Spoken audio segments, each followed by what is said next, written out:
just with Muskin in Wisconsin over the weekend. He joins us from the North Lawn. Antonio, good morning to you. Good morning, Steve. That's a jaw-dropping number. Where did all those people come from?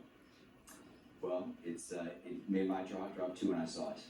We were in Social Security looking for fraud, waste, and abuse, and to do that, we actually looked at the enumeration system, the system by which people get numbers in America, and we found that there were just about 5+ million of them that came into the country as illegals, were getting various forms of parole around the country, and they got through an automatic system, Social Security numbers, so they get into our benefit systems.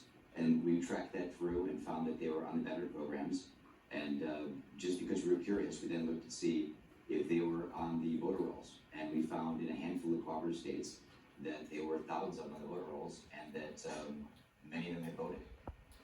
That's crazy, because you cannot vote in a federal election, but I think in certain local elections you can. But once you get a Social Security number, that helps you do a lot of stuff.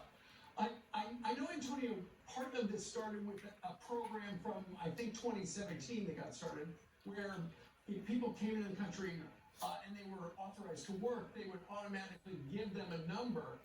But, Elon was talking a little bit about how 400,000 Social Security numbers were stolen. It was one person. What can you tell us about that? That's an ongoing investigation, so I don't know how much I can tell you, but we did find as we looked through the programs, and a particular employee that had actually sent themselves Social Security numbers through their email for reasons we don't understand, but clearly nefarious.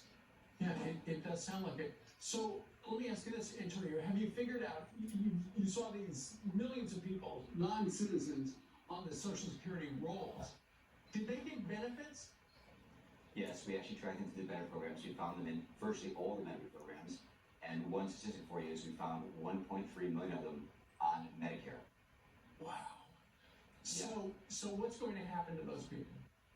Look, we referred people that were registered to vote, it's a federal crime, and people that voted to ICE, to DHS, and to the DOJ. They committed to prosecute. And I think it's super important to point out here that none of this would happen without President Trump. I mean, President Trump had the courage to allow us to go across databases. He signed the executive order. It's never been done before, where agencies could talk to each other and databases could talk to each other. That allowed us to connect all this data to find these people across the system, across the benefit system, all the way to the voting records. Yeah. It really took a lot of courage.